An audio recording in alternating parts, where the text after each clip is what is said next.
The Morristown Green, a central park echoing with the footfalls of Washington and his compatriots during the Revolutionary War, is not merely a serene escape, but a living testament to the town's pivotal role in shaping our nation. Morristown's history seamlessly intertwines with every individual who grew up there, creating a childhood rich in the echoes of the past and a vibrant spirit of community carried forward by each successive generation. These are their stories. This is Beyond the Green.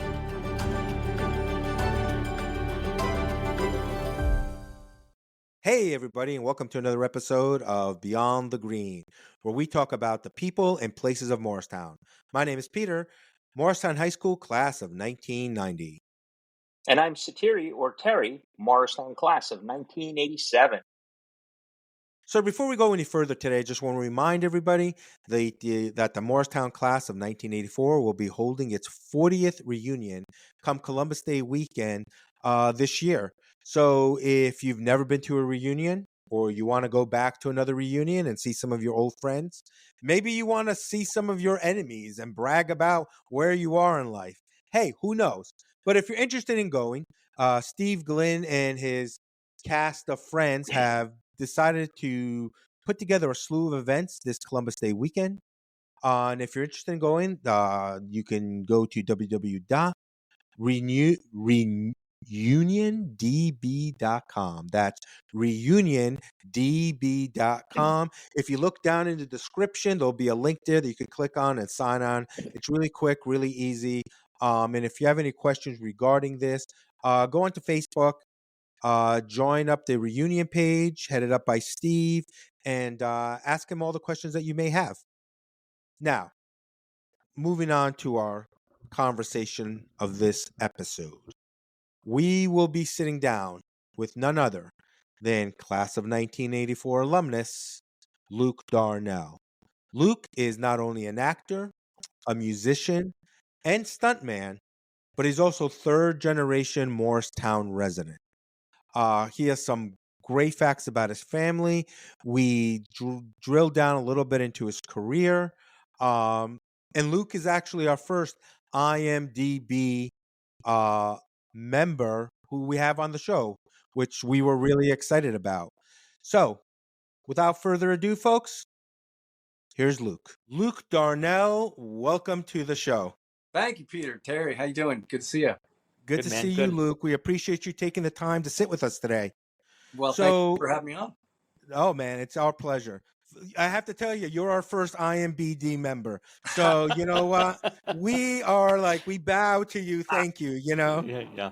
Those of you who may not know Luke is a Morristown High School graduate, class of 1984.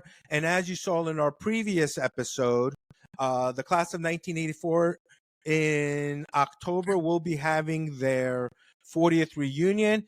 Maybe Luke will be there. Maybe he won't. Maybe he'll bring his guitar and sing. Who knows? Stay tuned. But anyway, Luke, thanks. But let's start talking about early life, growing up in Morristown and what your life is now. So were you born in Morristown? No, I was actually born in the city. Okay. My parents were both actors. My dad was actually stage managing a Broadway show when I was born.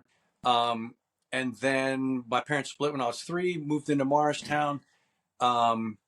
We lived on Mount Campbell Avenue for a couple of years with my grandparents, and then moved into the house when I was 5, the house that I grew up on Western Ave.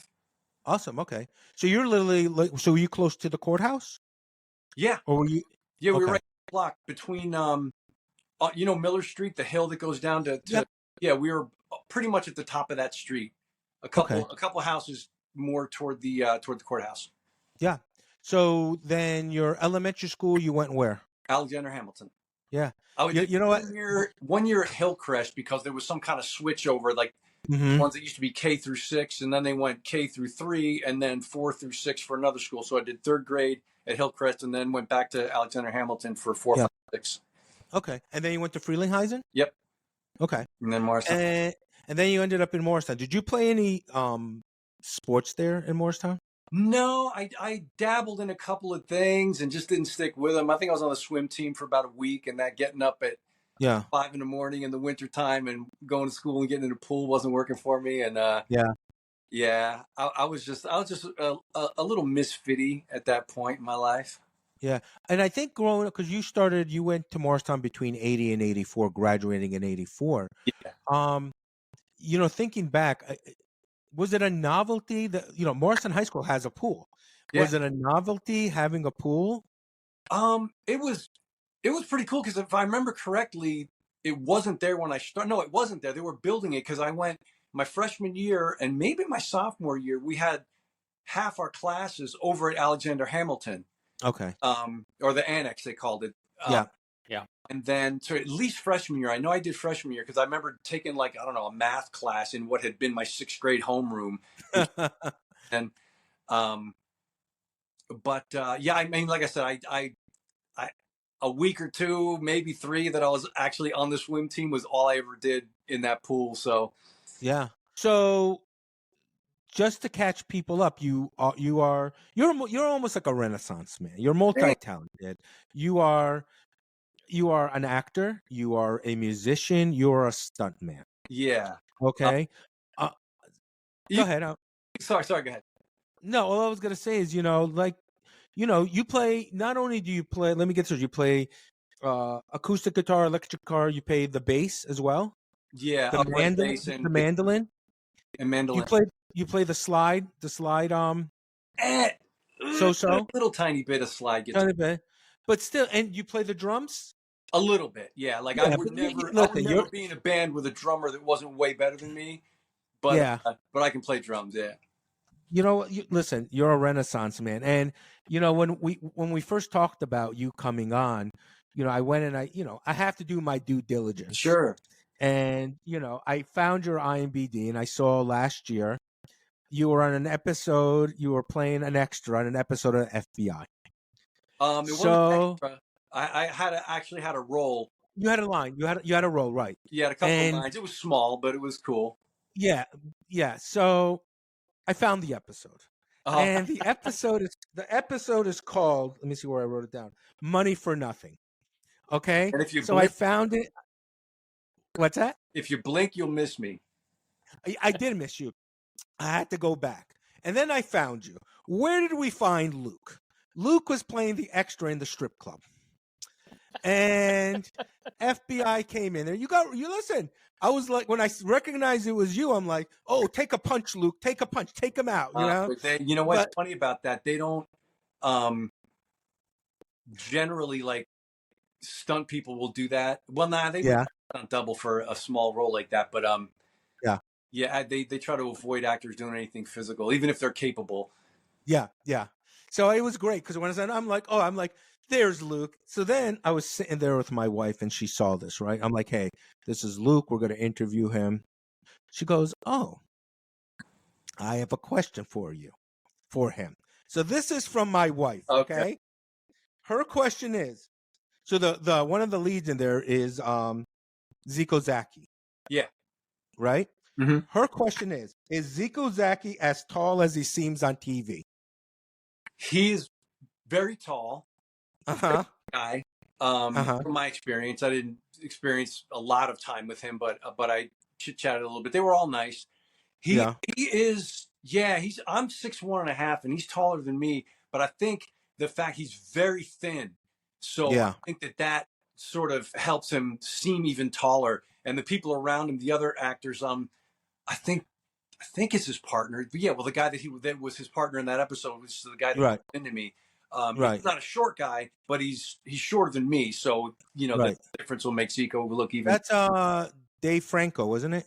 I don't recall the actor's name. Okay. I saw him. Yeah, but no, I listen, it was great to see. It was great seeing you on the screen. And I'm like, oh, this is great.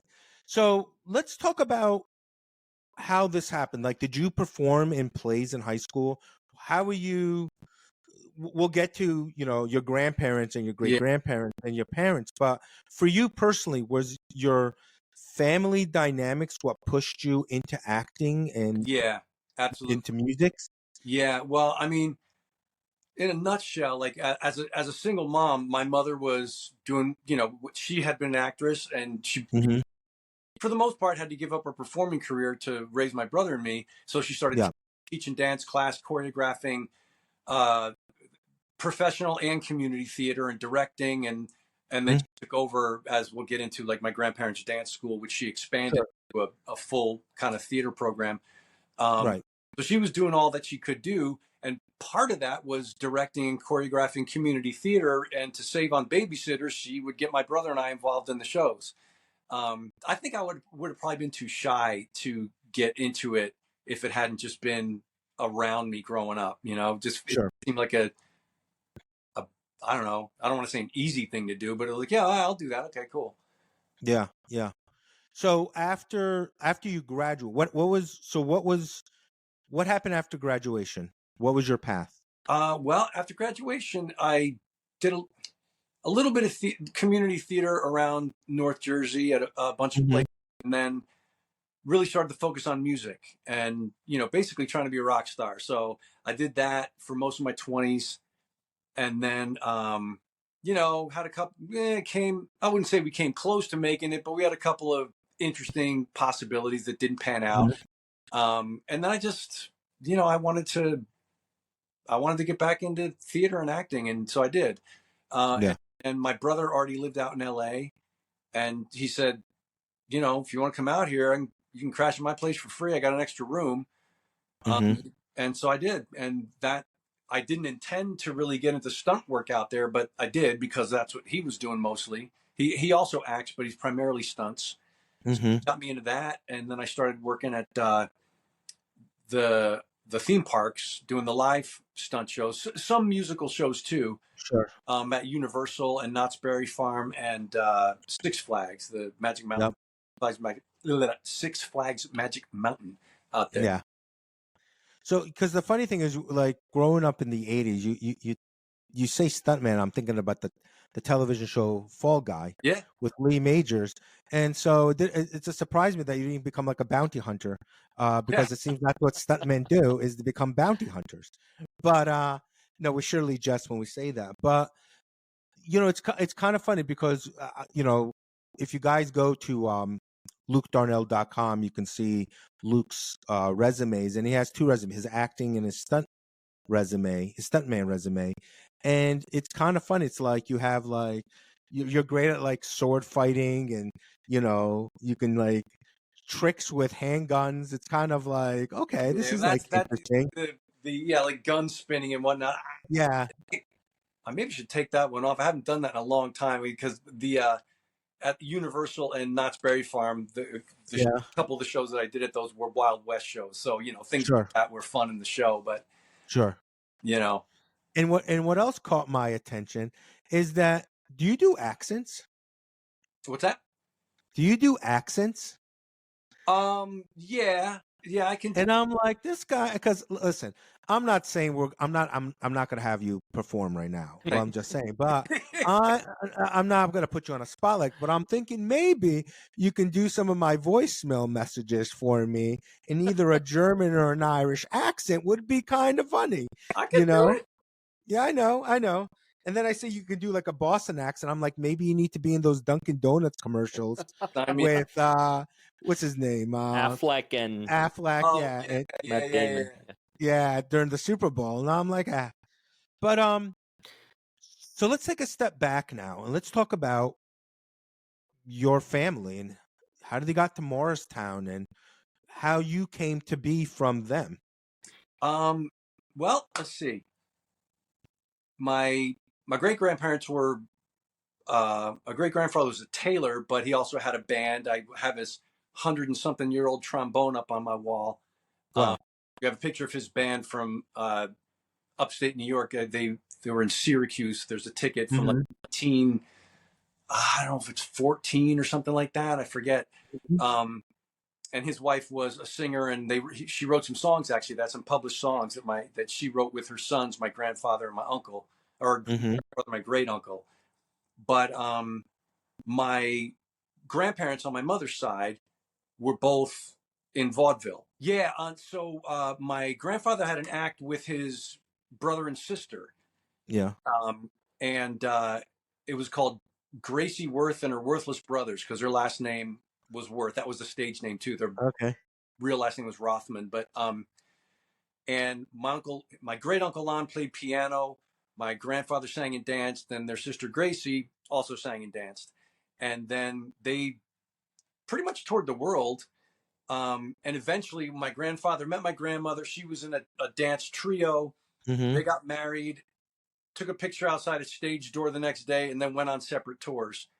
And then, before too long, formed their own act together, which I'll shoot you a picture of that. Okay. And So are we talking 1920s, 1930s? they were, let's see, they got married in, I think, around late 20s, early 30s, and my mother was the firstborn in Okay. 1936. And anybody that Okay. knows her, don't tell her I told you. God bless her soul, my mother's gone, but she never would have told her age. So she went to Catholic boarding school,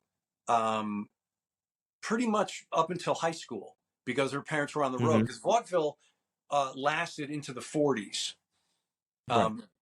So they were doing that. We have some old family films of them, a little bit of their act, and of various cities with their name on a marquee or whatever, Mm-hmm. including the Lowe's State, what used to be in Times Square. So then my mother got the bug from them, as did her two sisters, who also became performers. And then my mom met my dad doing a show. He was also an actor. And then when they divorced, my mom met my stepdad doing a show. And actually, really fun thing to me anyway is Mm-hmm. that I've gotten to perform at a couple of theaters, one outside of Boston and one in Maine, that Mm-hmm. I'm the third generation of my family to perform at. Wow. That my grandfather and either my father or mother or both performed at these theaters, and then me. So that's Cool. kind of cool. That's cool. It's Yeah. literally following in their footsteps when you do something like that. Yeah. I'm kind of proud of that, actually. And so then were you self-taught with the music aspect of it? Largely, but I got my stepdad taught me a couple of chords. He knew a couple Okay. of chords, and he knew how to go, dun dun dun dun dun dun dun on the Yeah. guitar. I Yeah. did that every couple of days for about 2 years, and Mm-hmm. then when I was 15, I spent a summer in Northern California with my dad's family, and Mm-hmm. my uncle Russell taught me all the basics, like your basic pentatonic blues scale and how to Mm-hmm. play bar chords, which are movable chords. You can have the same hand position, but move it up and down the neck for different chords, and the Yeah. basic open chords, and taught me a few more songs. And I was off and running from there. So my uncle Russell gets the lion's share of the credit for getting me kick-started into playing. Yeah. That's great. So going back to your time in high school then, were you part of the school band at all? No, like I said, I was a little bit of a misfit in high school. Yeah. I did do a lot of theater because my mother was teaching it, so I Yeah. did a lot of stuff with her. I only did one school musical my sophomore year called Okay. Redhead. Okay. I had a great time, but it was my mother just kind of felt like I should be in classes more Mm-hmm. than that.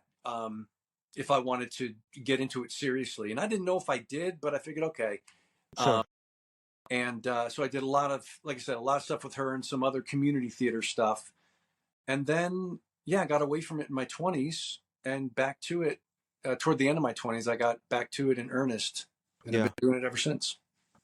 So when you think back about, you're looking late 80s after you graduate high school and we move into the 90s, and now you look at today and you look at social media, and you have social media I don't want to use making people famous for no talent. Do you find that not only do you find that frustrating in a way, or do you just take it for what it is? And do you think if you had that platform when you were younger, uh, you would have you may have found success a little earlier in life? That yeah, that's a lot. I don't know. I don't. The only time it bugs me that when social media people sort of blow up as whatever. I mean, if actors or singers, if they're good at it, they're good at it. A lot of Yeah. people, I figure, were actors or singers beforehand, and that's just what they did to get noticed. Yeah. And if they're good, they're good. Yeah. But there are, I do see occasional casting notices, mostly for, like smaller independent film or whatever, that Hmm. literally will say, give us your Instagram handle. We want to see how many followers you have or something like that, because it'll help them sell their product. So that can be Understood. frustrating, but I mean, it. I'm like you said earlier, like it's something like that I'm a Renaissance man. And I appreciate that, but honestly, to me, I just feel like a guy that does as much as he can do to try and make a living doing the things I like to do. You Yeah. know, because I make some of my living in each Sure. each ballpark. Um, and nobody walking down the street knows me and that's cool because I mean, hey, I was gonna say who wants to be Brad Pitt? Okay, everybody wants to be Brad Pitt, but Yeah. but I mean, he can't walk down the street. Yeah. And sorry, I'm babbling now, but No, no, that's okay. It's okay. Good. Because because I have to, we talk about this, and I always have to ask the question. No, you're okay. sorry, Yeah. I tried to get rid of a message and anyway, sorry. No, don't worry. And so I have to ask the question: do you feel like you always hear actors say, "Oh, at this point, I realized I finally made it. Something happens. You get a role." Did you have that almost like aha moment? No, because I think when you think of that, you're thinking of like a well-known, like a celebrity actor saying, "Oh, no one's asking me when I arrive because I'm not I'm not well known like that. I'm a rank and file. I consider myself like I don't know, a journeyman or like a blue collar actor, Got it. you know. Yeah. And so nobody, not knocking on myself, nobody knows me, and that's cool. I don't mind that. I mean, I wouldn't mind if I had some gigs at the level that people would get to know me. Then maybe I could, hey, I'll buy a house or whatever. But um, it's it's the fact that I make a living and I don't have to do anything else is a win for me. Got it. And that's not to say that I don't have loftier goals. Sure. And but that's the thing too. If you can, I feel like you can be happy with what you're doing, but not necessarily satisfied. I don't think it's a bad thing to not No, necessarily be because satisfied. it keeps you hungry, and Yeah, that's the thing. Because when you're always hungry, you put 100% into it, yeah. You keep and it's working toward the next goal. exactly. So when you do shows like FBI, something like that. So is there like an open call for actors, and you got to go and audition for it? No, stuff like that. You have to get through an agent or manager. Uh, Okay. like there are some online places. Actors Access is the for some things, Uh huh. but not at the level of like an FBI or any of the big shows. So that I Gotcha. now luckily I was actually in Florida visiting my partner who is now my fiance. Right. And she was doing a show down there, and I got the audition. But ever since COVID, so many auditions are done, especially for a small role like that, are done via video.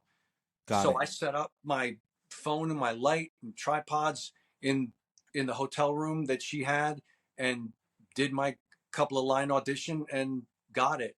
So so yeah, most of the auditions at the level that I'm at with TV, most of Mm-hmm. them are video now.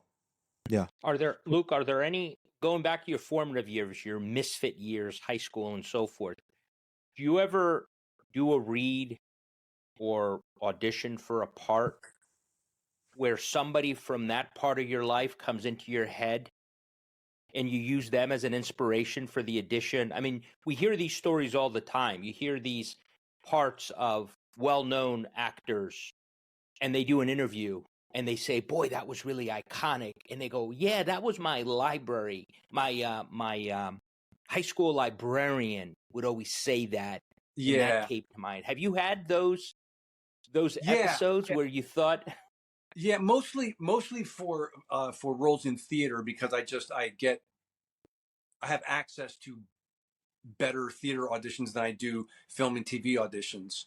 Every Sure. once in a while, something film and TV, I'll have something chunky to work on.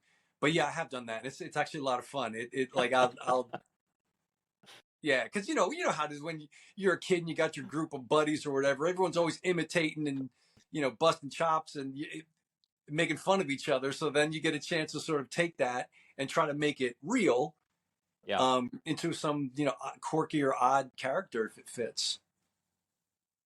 Yeah. So again, let's move back, take a step back now. Why don't we tell people what studio your mother owned and ran in Morristown? Oh, okay, yeah. It started with my grandparents that in, I believe, 1954, they opened up the Ray Worth School of Dance on Mm-hmm. South Street.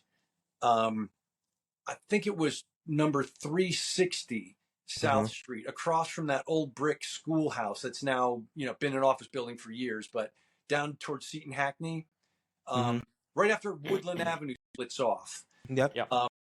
And they had a big house and what had been stables, I think, years before, and turned it into a dance studio. And then when they retired, my mother took it over in the mid to late 70s, I guess. Mm-hmm. And within a few years, she decided that she really wanted to make a go of it and turn it into something more for her. So she and my stepdad, he was in the picture by then, they moved to a space behind the Women's Club on South Street and Mm-hmm. Community Place, the old Dr. Condict house. It's an historic house that the Women's Club owns, and there's an auditorium in the back. And my stepdad, Brad, built a not soundproof, but pretty close to soundproof removable wall so that there could be two studios that have two dance classes going on at once, but also to open it up so they could use the stage and have performances. And then downstairs in the basement, there were offices and a couple of rooms that they would do voice lessons in and all that. And they ran that until they retired in 2012 and moved to Florida in 2013. Yeah. So it was basically a 60-something-year-old family business. Wow. So it's the Worth Tyrrell Oh, sorry. studio. Yeah, that was your question. It was Worth Tyrrell. Tyrrell, okay. School of Performing Arts is what it became from 1979 through 2012. I remember as a kid driving plenty of times and seeing the sign out there, you know, and not really giving it too much thought, but here we are. Yeah. So I mean, the place where I got, that's all my formative training. It was from there. And she did have a lot of students that ended up with careers, some on Broadway. And for a lot of people, one of the selling points for her, she goes, really, I'm not here to try and turn somebody into a professional performer necessarily, but to just, help people maybe come out of their shell. She would have adults come in and say, oh gosh, I have to do presentations at work and I freeze up in a room full of people and I have to talk. Yeah. And stuff like, or just the poise of a dance class, with good posture and movement and stuff like that. So it's kind of funny because you go in like that, like you're saying, like here's a corporate guy goes in, I have to give this presentation, and he goes in to kind of build up his ego a little bit, and then he leaves doing the merengue, Yeah. There was one guy I remember who was older than us. I was a teenager. He was 30-ish or something like that. Yeah. And that's why he came in, for that reason I described. And he stayed, and he was a goofball and did show after show and got into dancing and the whole thing. And it was just crazy to imagine this guy in a suit and tie in a boardroom going, okay, gentlemen and ladies, here we're going to talk about, being all serious and doing some presentation. But that's what he did. Yeah. Have you? That's awesome. Yeah. Have you run into anybody else, either from your class or somebody else from the high school, that you recognize either in any of the Broadway or the regular acting gigs that you've gotten that kind of pursued that went down along the same path? Yeah, a little bit. On the music side, I don't know if you guys know a guy named John Skibick. Okay, who's Um, that? I think he's graduated 85 or 86, and he's a Okay. professional guitar player. I believe he still lives in Morristown, but he's played. I mean, he's played with so many bands. He's been a studio guitar player. Um, Played with I can't believe I can't think of the names of the bands right now, but he's been on like the Letterman show playing for people. Um, and I actually, when I was living in LA, hadn't seen him in years, and Mm-hmm. playing some club gig with a band that I was with, and there he was, playing on the same bill. And he's still out there doing it. I I don't know that I've direct. Oh well, you know what? Oh no, she's not from Morristown. A gal named Jessica Lee Golden. She's much younger than we are. Um, and she was a prized pupil of my mom's, who's done probably, I don't know, 4 or 5 Broadway shows now. Okay. Um, and I would run into her in town every once in a while. She was very close with my mom, and some other students that I didn't know well, but I think we mentioned. I think we talked on the phone. Jill Abramovitz. I'm pretty sure, if I'm remembering names correctly, that she's done half a dozen Broadway shows, and she was a student of my mom's. Yeah. Um, and a gal named Laura Dreyfus. Mm. Um, I think I think she studied with my mom for not too long, just a couple of years maybe. But she's been in a couple of Broadway shows too. So, um, and then some, like I said, people from all over Morris County or around the area, but not Morristown people that had, to one degree or another, had careers. Maybe Yeah. got out of it after a while, or Yeah. Yeah. That's great. That's great. So let me go. Let me progress into our 5 simple questions oh okay, right now. Oh wait, before we do this, hold on. We talked about this right before we went on. yeah. I asked Luke Oh, if he went to the prom. All right. I did. And I said, Luke, did you go to the prom? And he answered yes. I said, do you want to tell me who you went to the prom with? So, Luke, do you want to tell me? Because you never know. It's your 40th high school reunion. She may show up. Now, I don't know if she gets too close. I'm sure your fiance may be like, hit her with the guitar. But hey, so no, I like I said, I'm joking. But do you want to share that? Who you went to the prom with? Sure, yeah. I went to the prom with a lovely lady by the name of Kim Fielding. Um, I lucked out. She was much more popular than me, so I looked cool, or I thought I did anyway. Um, and we had a great time. We were really good friends. We weren't really dating or anything, and Yeah. we kept in touch for a bit off and on after school. And now I believe she still lives somewhere in the city. We're not in regular contact, but she lives in the city, and she's a Pilates instructor. Okay. And into other health and fitness stuff, but Yeah. I'm not sure exactly what. Okay. But Where, she was great. We had fun. where was your prom? Oh gosh, I don't know. I feel like it's somewhere out on Route 46 or Route. I don't. I can't remember. Because I don't think 84, the Marriott wasn't built in in Hanover yet on Route 10. No, it was Were you farther at out. Zaris? Were you at Zaris Inn on No, but I think 46? I had a little league. I think I had a little league dinner at the Zaris Inn. Yeah. Yeah. Um. Wow, that's a weird flashback. But That's okay. You know what? We'll ask Steve Glenn. He'll know. it probably will. Exactly. By the way, here's So a anyway, funny thing with yeah, go ahead. Go ahead. to the Glens. When my fiance and I did a cruise ship gig together, we were gone for 7 months, so we subletted Yeah. our apartment. And Steve Glenn's nephew, Dane, Yeah. is was sort of a just getting. I think he'd just gotten out of school, was just getting into professional acting, and he and his Mm-hmm. then girlfriend, they recently got married, subletted our apartment for 6 or 7 months. And she was like, Leanne, my fiance, was going, I don't know, do we want to rent to somebody that young? I said, look, he took class with my mom, and she directed him in high school musicals, because she did direct a few shows at Morristown High. And Yeah. everybody loves the kid. He's a great kid. And so we did, and everything, it worked out great. So it was very Right. funny. His mother, Jill Fleury. Yeah. I apologize, Jill. I don't remember her married name, but in school she was Jill Fleury. It was just such a full circle thing, because Mike Glynn is Dane's dad, so Steve's brother Mike, and so just the idea that these kids I went to high school with, I'm now subletting my apartment to their kid. It just felt, it was so weird, but it worked out great. That's great. So just touch on this real quick. You and Leanne, you guys go out and do musical shows together.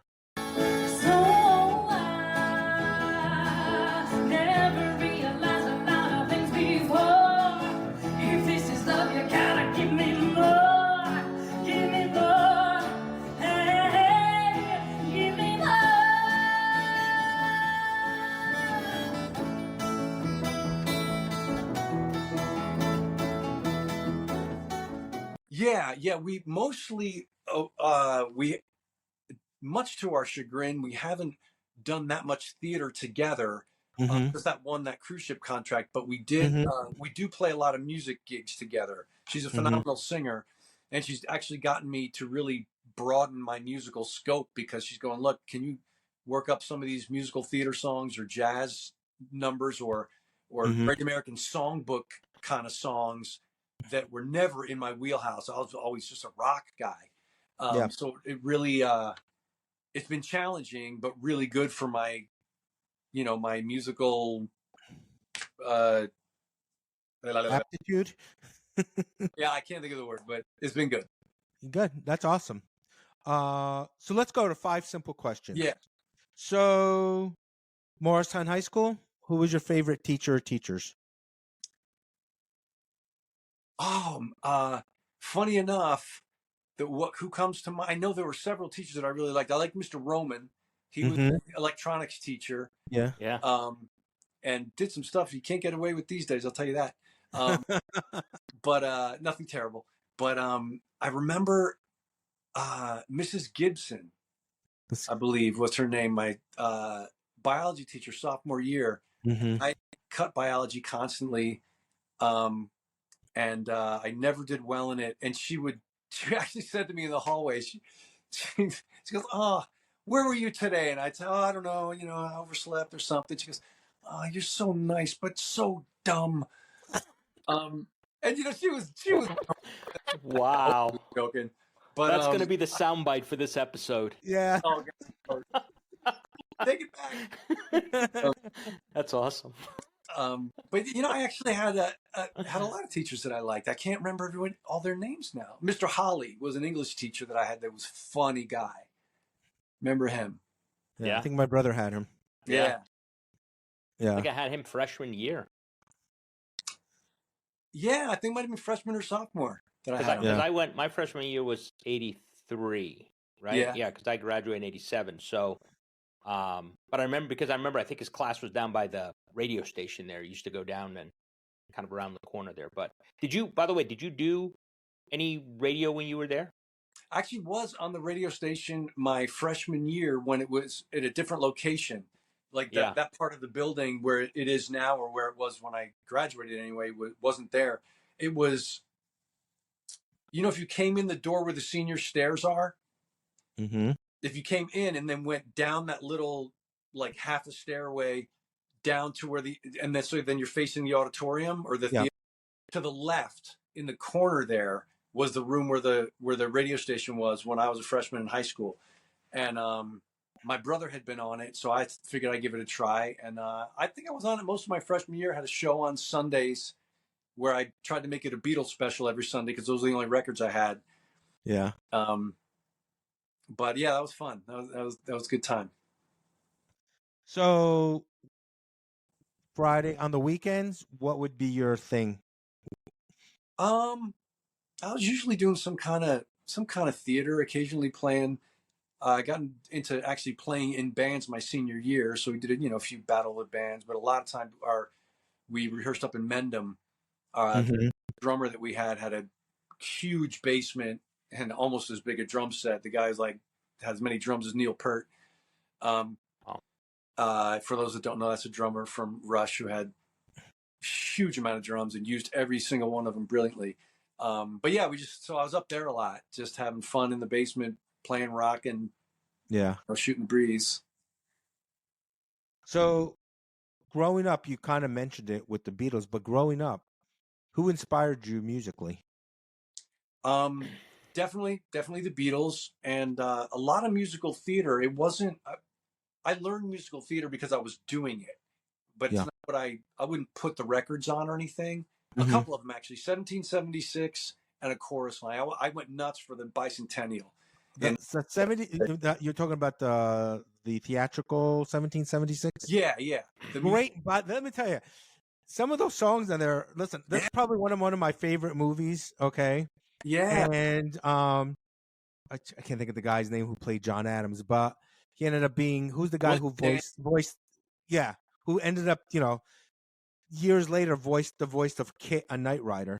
And that's right. And he was also on Saint Elsewhere. Yeah, but it's probably a great musical. And the funny thing is, if you watch the movie version of that, when they're supposed to be, that was filmed on the Warner Brothers lot. Yeah. So when you watch it and they're doing the part of the thing where John Adams is talking to Benjamin Franklin, and they're kind of sitting in this little area where there's a fountain. That fountain is the same fountain as the opening scene of Friends. Oh, how funny. That's my fun fact for the day. Oh, that's cool. Listen, I watched way too much television as a child, Luke. Like, my wife says if I can make money off my stupid knowledge of television, we'd be billionaires. But anyways, so as an actor, now, what would be your dream role? Oh, that's tough. I really, that question. I just auditioned for a production. Do you know the movie A Bronx Tale? Yeah. Oh yeah. That was originally Chaz Palminteri originally wrote that as a one-man show, and it's about him. It's true. It's true. It's his life as a kid in the Bronx. And it turned it into the movie with him and Robert De Niro, and then they turned it into a Broadway musical. And so I just had an audition for that his character in the Broadway musical, not on Broadway, a regional theater production of it. And man, it's such a fun character, and the songs are sort of like a little swingy, jazzy. Yeah. And I'm like, so at the moment, I'll never say anything's a dream role, but that's kind of a bucket list role. I really want to do that. So is that still a possibility for you? Has it been filled yet? I had a second round, a callback, they call them, second round of auditions. And as far as I know, they haven't made offers yet. If I don't hear something in, I don't know, the next few days or week, I'll pretty much be able to guess that I didn't get it. You don't generally find out you didn't until you just don't. You got it. Nobody calls you, hey, sorry, it didn't work out. You just, okay, well, it's been 2 weeks and I haven't heard anything, so I guess I didn't get that one. Well, hopefully you'll get it. I hope so. It would be a lot of fun. Yeah, I can hear it. It'd be nice to be at home. I mean, I spend so much time working around the country, which is cool to see other places and spend time there, but it's also, it gets old being away from home so much. So this way I get to sleep in my own bed every night. Because I can hear it in your voice how much, if you got this role, how excited you'd be to do it. It would, it would be fun. It would be really fun. We would definitely come to it. So we'll let you know absolutely. that. Okay, I don't know if it happens. So my final question is, if you had an opportunity as a musician to perform with anybody, who would it be? Oh, that's a good one. Well, dead or alive? Dead or alive? The Beatles. or what are we gonna do with George? Are we gonna put him, send him for coffee? What are we gonna do? I don't know. Or maybe funny. There's so many. I loved Black Sabbath growing up, and Van Halen. David Lee Roth era Van Halen. Not that I think I'd want to work with David Lee Roth, but I sure love those records. Yeah. When you growing up, you hear the thing about like because Black Sabbath was Ozzy, right? Yeah, So you would hear stories about Ozzy and the biting the heads off of bats. Like how much, I've seen interviews, over the years with him, and how much the theatrics that he put into it at the time to make it so much more compelling for people to see the shows. Almost created his own controversy with it. yeah, And it's funny now, like how he comes out and says, well, it wasn't necessarily like I was, biting off the heads off of bats, but, a lot of times I was so high that who knows, and something like that. But think about when you grew up, like, oh my God, like this guy, you're like, it wasn't like today where somebody's going to go and fact check you. You're like, holy right. crap, this guy's going around. And like, and it almost made you almost like, as a teenager, I got to go get tickets to the show, Yeah, and I got to Yeah. see this for myself, but yet, though, but those times when, a front row ticket would cost you no more than $20 at the time. You know what I mean? Yeah. yeah. I remember his original guitar player when he went solo, Randy Rhoads, who was Mm-hmm. hugely influential and died very young after only Yeah. I think he was 26. I think a scalp ticket, like a jacked up price ticket, I could have Mm-hmm. $30 in 1980. I think it was 82. Mm-hmm. Mother wouldn't let me go. Yeah. And I was so mad. And then it was not too long after that he died. But the fact that that like the biggest ticket in town was you could get for $30, and that was expensive at that time for that. Yeah. Now I don't even know. I can't concerts. I don't know, hundreds, right? Yeah, yeah. Well, you got to use your life savings to go see Taylor Swift, Yeah. and But you know I, what? Here's the thing. I'm Good. not a fan, so I won't be spending that money. No, no. But in retrospect, good for her. You know what Yeah, I oh, mean? yeah, And it kind of goes back to what we were saying earlier about how social media can lift up a performer and creating a fan base. When you can interact with your fans almost on a daily basis, yeah, and you have, I don't want to call it a cult, but a very strong following. Well, some of her fans will kill you if you try to say something negative about her, that's you crazy. know. It's crazy. So, but yeah. Have you? But listen, go ahead. What were you gonna say? I was just Oh going to no, say, no. out of curiosity, Luke, Oh, have you seen any shows at the what used to be the community theater at the Mayo Performing Arts Center? yeah, yeah. I saw. There was a tour of South Pacific. My aunt um had a former student that was in the tour of South Pacific as a dancer, and Mm-hmm. I see that there just a couple of years ago, and it Yeah, was I think wonderful. But I remember seeing like B movies in that place when it was run down. Yeah. I was going to Had, say I think that's had another interesting thing about. Great Danes that ran free around the theater. Yeah, exactly. I think that I mentioned that because I think that's another interesting thing from our past. Yeah, I remember seeing, it was a single. You had the triplex, and then you had that yep, as a single movie theater, and then they started.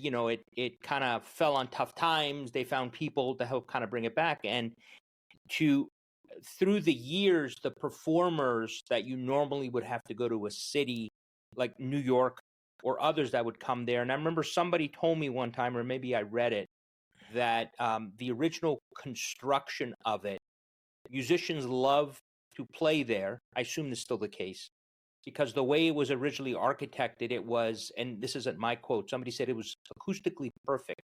oh And wow, so they ended up getting, I remember seeing, I was supposed to go see Taj Mahal, cool. and I'm standing outside and I'm looking at the marquee, and it says coming, June 12th, Buddy Guy.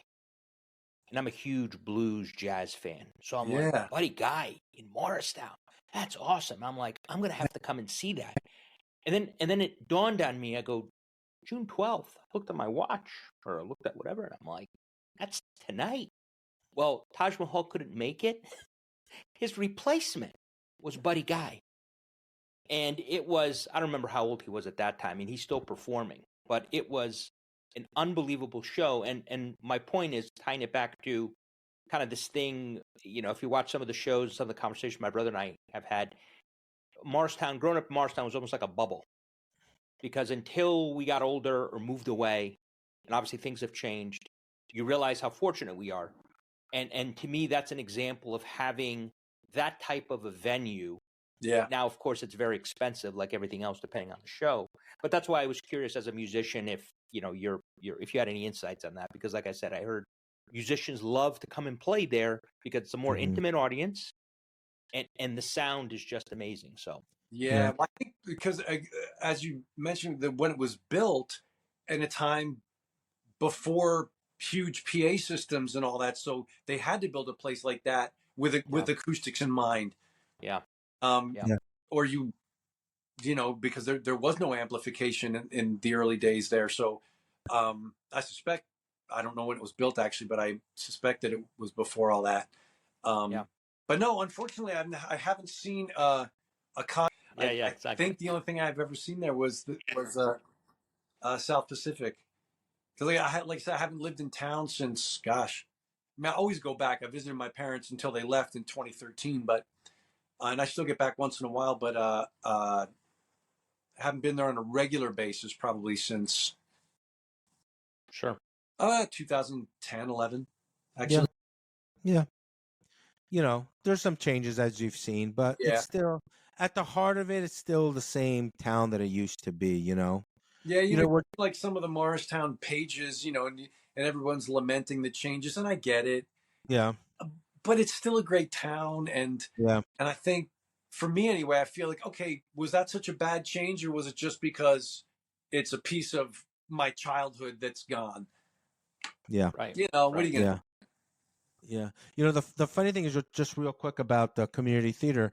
I was in 7th grade at Freelandheisen. It was your senior year in high school.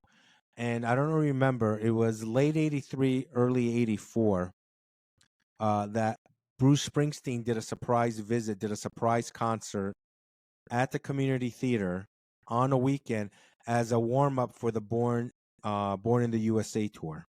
Wow. And I remember at the time, we talked about it in another interview we did with I don't know who you had, what section you were in at Freelandheisen. They had 7-1, 7-2, 7-3, but there was an English teacher there by the name of Mrs. Reel.